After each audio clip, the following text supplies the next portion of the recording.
नमस्कार भैया बहनों। आज की क्लास में हम जो दूसरा अध्याय अपन पढ़ रहे हैं, क्या हमारे आसपास के पदार्थ शुद्ध हैं। इसके आगे के कुछ टॉपिक अपन पढ़ने वाले हैं। इससे पहले अपन ने पढ़ा था शुद्ध पदार्थ क्या होता है।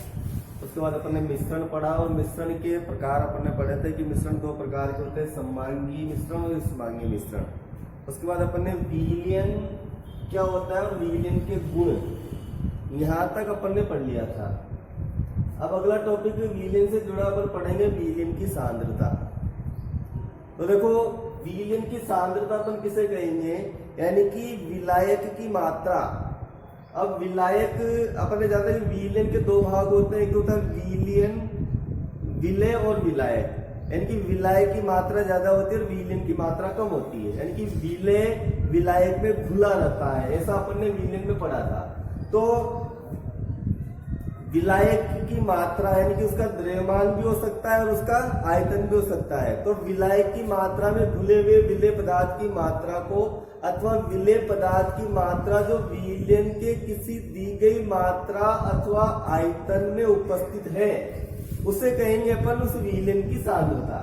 यानी कि विलयन की सांद्रता का सूत्र अपन किस प्रकार से होता है कि विलयन की सांद्रता जो होती है, विलयन की सांद्रता बराबर होता है विलय की मात्रा बटा विलयन की मात्रा, या फिर विलय की मात्रा बटा विलायक की मात्रा। इस सूत्र से अपन विलयन की सांद्रता ज्ञात कर सकते हैं। और विलयन की सांद्रता को दर्शाने की तीन प्रकार की विधियां होती है। इन पर आधारित जब अपन उदाहरण करेंगे तो इन विधियों से अपन के समझ में आएगा कि तीन प्रकार की विधियां इसमें होती है। इसमें पहली होती है कि द्रव्यमान विलयन के द्रव्यमान प्रतिशत, यानी कि द्रव्यमान बटा विलयन के द्रव्यमान प्रतिशत निकालने के लिए विलय पदार्थ का द्रव्यमान बटा विलयन का द्रव्यमान इंटू 100 से गुणा करेंगे तो अपन के ये निकल जाएगी। दूसरा है द्रव्यमान बटा विलयन के आयतन प्रतिशत निकालने के लिए विलय पदार्थ का द्रव्यमान बटा विलयन का आयतन इंटू 100। वैसे विलयन के आयतन बटा आयतन प्रतिशत निकालने के लिए विलय पदार्थ का आयतन और विलयन का आयतन इंटू 100। तो इस तीन प्रकार की विधियों के द्वारा अपन विलयन की सांद्रता अपन ज्ञात कर सकते हैं। अब इसमें विलयन से जुड़ा हुआ एक टॉपिक है अपन के तनु और सांद्र। तनु और सांद्र अपन किसे कहेंगे, आपने कक्षा 8 में भी इसके बारे में थोड़ा सा पढ़ा होगा, तनु और सांद्र के बारे में। तनु और सांद्र, तो देखो तनु और सांद्र जो है ये एक प्रकार से तुलनात्मक शब्द हैं।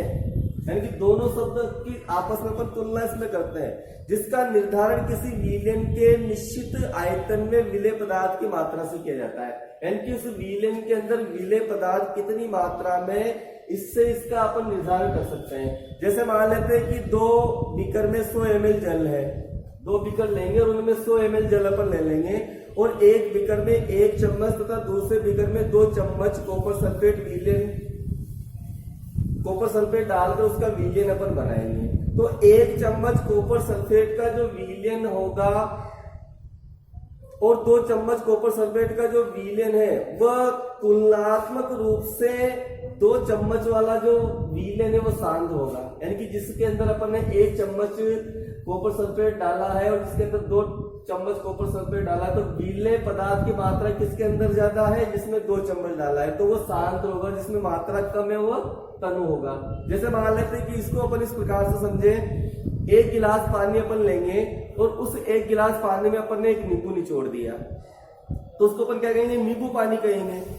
वैसे दूसरा गिलास लेंगे और दूसरे गिलास के पानी के अंदर अपन ने 5 नींबू निचोड़ दिए, उसको भी अपन बोलेंगे तो नींबू पानी। पहला भी नींबू पानी है और दूसरा भी नींबू पानी है, लेकिन विलय की मात्रा जिसके अंदर ज्यादा होगी वह उसकी तुलना में सांद्र होगा। यानी कि पहले गिलास के अंदर एक विलय के रूप में अपन ने 1 नींबू निचोड़ा है और दूसरे पदार्थ में विलय के रूप में अपन ने 5 नींबू निचोड़े हैं, तो दूसरे में विलय की मात्रा ज्यादा है, तो पहले की तुलना में जो दूसरा है वो क्या होगा, सांद्र होगा। ऐसे अपन कहेंगे कि दूसरे की तुलना में पहला है वो तनु है।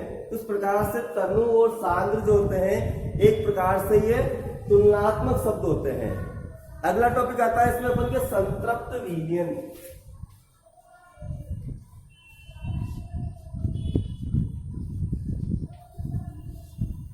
देखो संतृप्त विलयन किसे कहेंगे अपन, किसी निश्चित तापमान पर उतना ही विलेय पदार्थ घुल सकता है जितना विलयन की क्षमता होती है। यानी कि कोई निश्चित तापमान है और निश्चित तापमान पर उतना ही पदार्थ घुल सकता है जितना उस विलयन की, यानी कि उसमें उतना ही विलेयपन घोल सकते हैं जितनी उस विलयन की क्षमता है। अतः दिए गए निश्चित तापमान पर यदि विलयन में और अधिक विलेय पदार्थ नहीं घुलता है तो फिर वह विलयन कहलाएगा संतृप्त विलयन। जैसे मान लेते कि एक गिलास पानी है, उस एक गिलास पानी में अपन ने 1 चम्मच नमक डाल दिया, उसके अंदर वो घुल गया, फिर 1 चम्मच वो डाल दिया, फिर घुल गया, फिर अपन ऐसे करते करते 1-1 चम्मच नमक का उसके अंदर डालते जाएंगे, उसको घोलते जाएंगे। एक सीमा ऐसी आ जाएगी जब उसके अंदर और अधिक नमक अपन नहीं घोल सकते, तो जो लास्ट की जो सीमा आएगी उसको अपन कहेंगे संतृप्त विलयन की, यानी कि विलयन ऐसा हो जाए जिसके अंदर और अधिक विलेय पदार्थ अपन नहीं घोल सकते, तो फिर उस अवस्था को कहेंगे अपन संतृप्त विलयन। दूसरा आता है इसमें असंतृप्त विलयन। संतृप्त के बाद आता है असंतृप्त विलयन, यानी कि यदि एक विलयन में विलेय पदार्थ की मात्रा संतृप्तता से कम है तो फिर उसको अपन कहेंगे असंतृप्त विलयन। अब इसमें अपन ने जो भी विलयन की सांद्रता पड़ी है उस विलयन की सांद्रता पर आधारित एक उदाहरण अपन इसमें देख लेते हैं। कई उदाहरण है, उसमें से एक उदाहरण आज अपन इसमें करके देखते हैं। जैसे एक विलयन के 220 ग्राम विलायक जल में 40 ग्राम साधारण नमक मिले हैं। 220 विलायक जल में 40 ग्राम साधारण नमक मिले हैं और विलयन की सांद्रता को अपन इसमें ज्ञात करना है, तो विलेय पदार्थ का द्रव्यमान और विलायक का द्रव्यमान इसमें दिया गया है। सबसे पहले अपन को इस क्वेश्चन के अंदर जो दिया गया है वो अपन लिखेंगे। तो क्या क्या दिया गया है कि विलेय पदार्थ की मात्रा, विलेय पदार्थ की मात्रा, यानी कि विलेय पदार्थ का द्रव्यमान भी अपन इसको कह सकते हैं। तो विलेय पदार्थ का द्रव्यमान कितना दिया गया है? 40 ग्राम। प्रश्न के अनुसार विलेय पदार्थ का द्रव्यमान कितना दिया गया है? 40 ग्राम। और विलायक का द्रव्यमान दिया गया है, विलायक का द्रव्यमान, तो विलायक का द्रव्यमान कितना दिया गया इसमें अपन के 320 ग्राम। तो विलेय पदार्थ का द्रव्यमान और विलायक का द्रव्यमान अपन ने लिख लिया। अब विलयन का द्रव्यमान अगर अपन निकालना है पूरे, देखो विलयन जो होता है, विलयन 2 भागों से बनता है, विलायक और विलेय। तो विलयन का द्रव्यमान निकालने के लिए क्या करेंगे अपन, इसमें विलायक की मात्रा को विलेय की मात्रा को जोड़ देंगे, तो उसमें अपन के क्या आ जाएगा, विलयन का द्रव्यमान आ जाएगा। विलयन का द्रव्यमान, तो विलयन का द्रव्यमान निकालने के लिए क्या करेंगे अपन, विलेय की मात्रा को विलायक की मात्रा को जोड़ देंगे। तो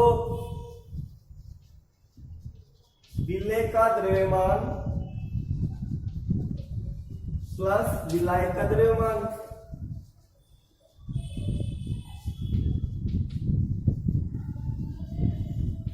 विलयन जो होता है वो उसके 2 भाग होते हैं, विलेय और विलायक। तो विलयन का द्रव्यमान निकालने के लिए दोनों को अपन जोड़ देंगे, विलेय के द्रव्यमान को और विलायक के द्रव्यमान को अपन जोड़ देंगे, तो अपन के विलयन का द्रव्यमान आ जाएगा। तो बराबर विलेय का द्रव्यमान कितना है 40 और विलायक का द्रव्यमान कितना है 320। तो इन दोनों को जोड़ देंगे तो कितने आ जाएंगे 360 ग्राम। ये क्या आ गया 360 ग्राम अपन के विलयन का द्रव्यमान आ गया। अब विलयन की सांद्रता अपन को निकालनी है,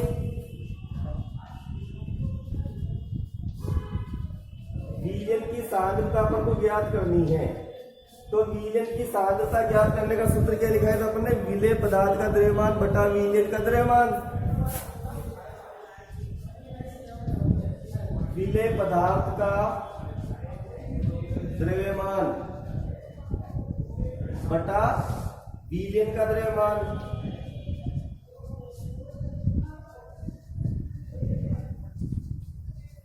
विलेय पदार्थ का द्रव्यमान बटा विलेन का द्रव्यमान इंटू 100। देखो विलेय पदार्थ का द्रव्यमान कितना है, विलेय का द्रव्यमान है 40 ग्राम और विलेन का कितना निकाला था अपन ने 360 इंटू 100। ये आएगा विलेन का द्रव्यमान, विलेय का द्रव्यमान लिखते हैं अपन ने 40 ग्राम और विलेन का जो अपन ने विलेय को और विलाय को जोड़कर जो अपन के टोटल आया था 360 और विलेन का द्रव्यमान लिखते हैं अपन ने 360 इंटू 100 से गुणा कर देंगे, जिसको इसको कैलकुलेटर का अपन करेंगे तो 11.1% अपन के इसका विलेन की सांद्रता आ जाएगी 11.1%। वैसे और कई उदाहरण है इसके, जिसको अपन अगले वीडियो के अंदर, अगली क्लास के अंदर और उदाहरण करने का इसमें अपन प्रयास करेंगे। आज के लिए इतना ही पर्याप्त है। धन्यवाद।